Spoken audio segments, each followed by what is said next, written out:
My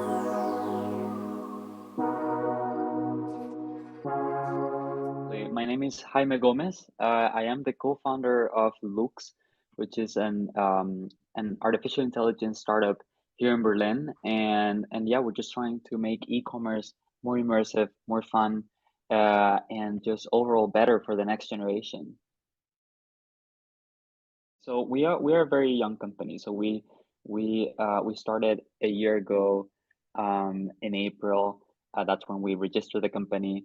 And yeah, we're a very experimental company. So we have been conducting experiments and launching prototypes to see how can AI change the way in which people discover, buy, and use products.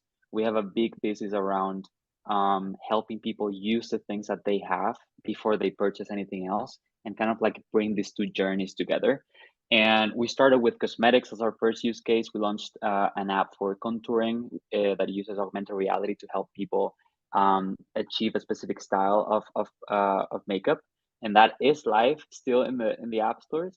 But then we decided to switch and take on an opportunity that we saw with fashion and help people digitize their wardrobes in a different way using artificial intelligence, hopefully making it faster and more fun. And now we use generative AI to add a discovery component to it so that you can see not only the clothes that you have, but that you can also see new clothes on you, and make a better decision on what to wear on a given day, but also make a better decision on what to buy, considering what you have in your wardrobe. So we're bringing those experiences together now at the moment, and we're still in an early phase, an early stage. So a lot of testing and iterating. When it comes to my position, so I'm in charge of basically the whole business side of things, the whole operations, and together my co-founder Alexandra, she leads products. So together we lead the vision and the team towards our goals. We set the goals for everyone to reach. But we are a small team. We're around 10, 11 people. So we work all closely together. So the way in which we split things is that Alexandra takes care of design, and she works more closely with the tech team, of course. And I work more closely with our operations team and marketing and business. But of course, that changes a lot. So there are times where Alexandra takes more of the marketing tasks, for example, if I need to focus on something else. So yeah, it's a pretty variable role. You're not alone in this challenge of how can I be more sustainable in my purchases when it comes to fashion. And a lot of people, um both millennials and Gen Zers care about this, but of course Gen Zers are definitely more interested than any other generation in this. And that's why we think this combination of knowing what you have before you buy, it's so interesting and so powerful. Yeah, and when it comes to your question of that transition and being such an early company and transitioning from one topic to another, I think it's probably it felt very natural, and that was one of the signs why we thought it was a good move. Even though we were really passionate about our cosmetics case, the app is still out there. People love it. When we thought of our company together as a team and the vision that we had for it, it felt more like as a platform that would scale on its own. And for our Contours app, we honestly felt that we have to be pushing the product and the features into the market for it to grow.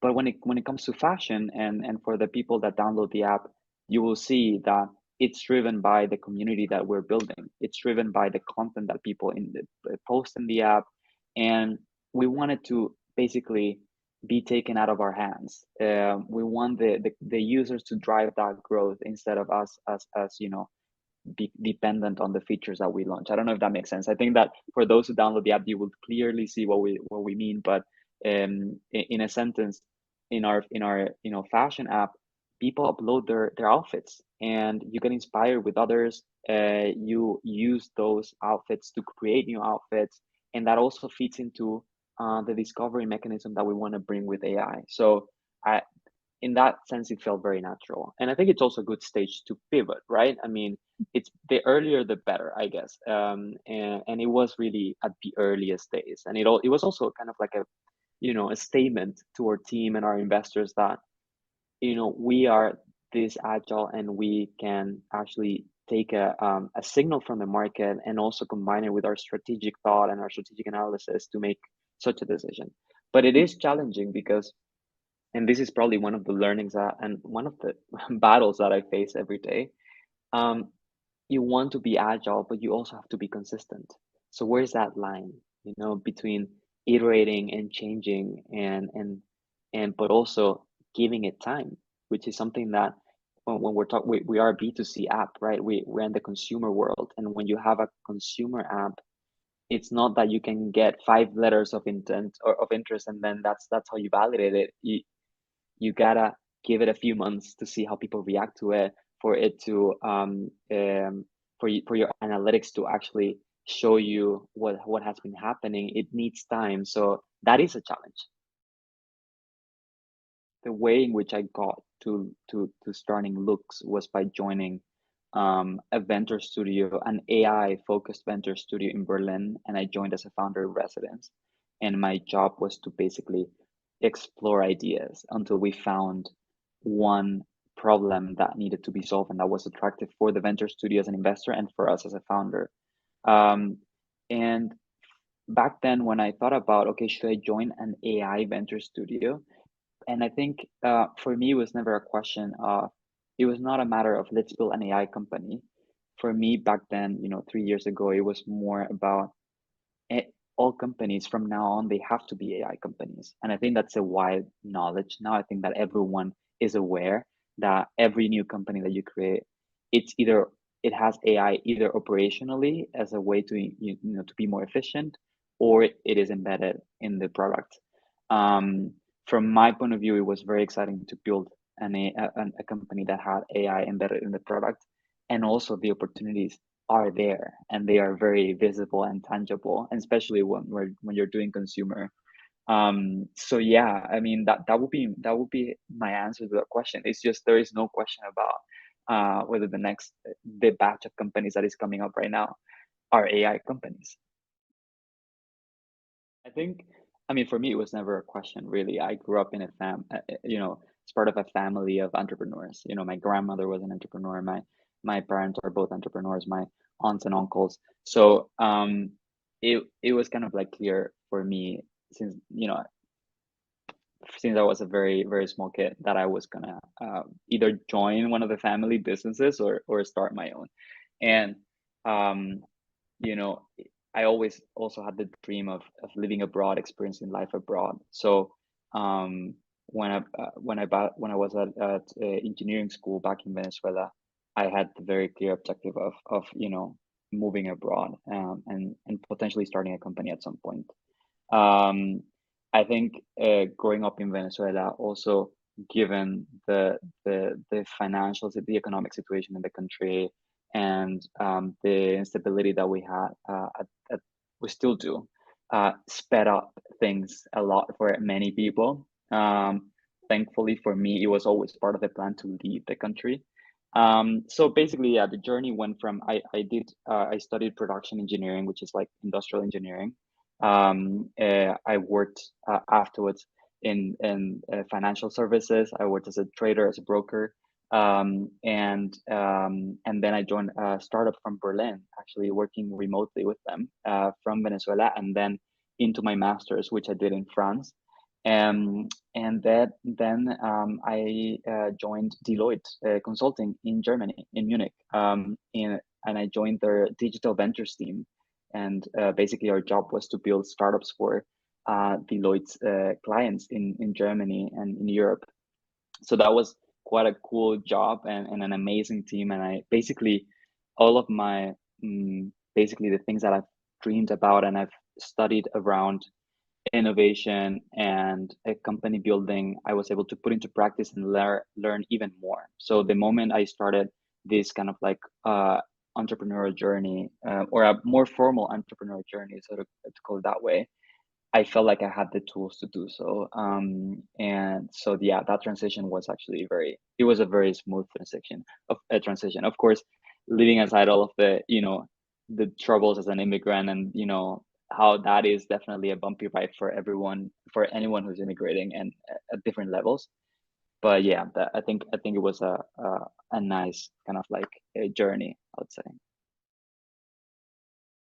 Yeah, I think one that really sticks with me, and I got this at an internship back in Venezuela. And it was as simple as whatever you do, do your best.